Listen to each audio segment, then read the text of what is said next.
ఓకేనా? అందరికీ నమస్తే. మరి ఈరోజు కురిసినటువంటి భారీ వర్షాల వల్ల ఇక్కడ వాగులు వంకలు ఏకమై పారుతున్నాయి. ఇక్కడ విట్ చేసే ప్రభుత్వం బాగుంటుంది. మరి ఈ ఊరికి రోడ్డు పాడై దాదాపు 7 సంవత్సరాలు అయింది, ఎవరు పట్టించుకుంటలేరు. మరి ఇప్పుడు వచ్చిన ప్రభుత్వం మేఘాల మీద 6 గ్యారెంటీలను 100 రోజుల్లోనే ఇంప్లిమెంట్ చేస్తామని మాట ఇచ్చి మరి ఇక్కడ ఉన్నటువంటి పల్లెటూళ్ళను మరి ఇక్కడ ఉన్నటువంటి రోడ్లను పట్టించుకోకుండా ఈ నెగ్లెక్ట్ చేస్తుంది. మరి అదేవిధంగా దాదాపు 2000 కోట్ల రూపాయలు ప్రభుత్వం ముఖ్యంగా గ్రామాలకి రోడ్లు వేయడానికి కేటాయించింది.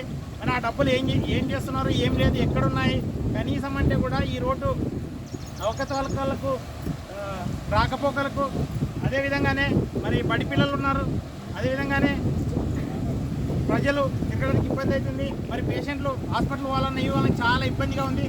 దాదాపు 1 కిలోమీటర్కు 1000 గుంతలు ఉన్నాయి. మరి ఇవన్నీ పట్టించుకోకుండా ప్రభుత్వం మరి ఎంత ఇబ్బంది అవుతుంది. ఇంతకుముందు మేము నిరాహారాలు దీక్షలు చేసినాం. మరి అదేవిధంగా కలెక్టర్ గారికి వినతి పత్రం ఇచ్చినాం. మరి అదేవిధంగా అక్కడ ఉన్న ఏఈ కానీ వాళ్ళు కానీ స్పందించడం లేదు.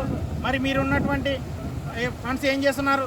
అదేవిధంగా పంచాయతీరాజ్, అదేవిధంగా R&B డిపార్ట్మెంటు, ఈ డిపార్ట్మెంట్ ఖచ్చితంగా స్పందించాలి. స్పందించి ఉన్న ఫండ్స్ ఏవైతే ఉన్నాయో దాన్ని ఖచ్చితంగా వినియోగించి మాకు రోడ్లు కానీ ఈ విధంగా వర్షాలు వస్తే మరి ప్రజలు దాటడానికి ఇబ్బంది అవుతుంది. కాబట్టి ఇక్కడ ఖచ్చితంగా బ్రిడ్జ్ చేయాలని చెప్పేసి మేము మనవి చేసుకుంటున్నాను.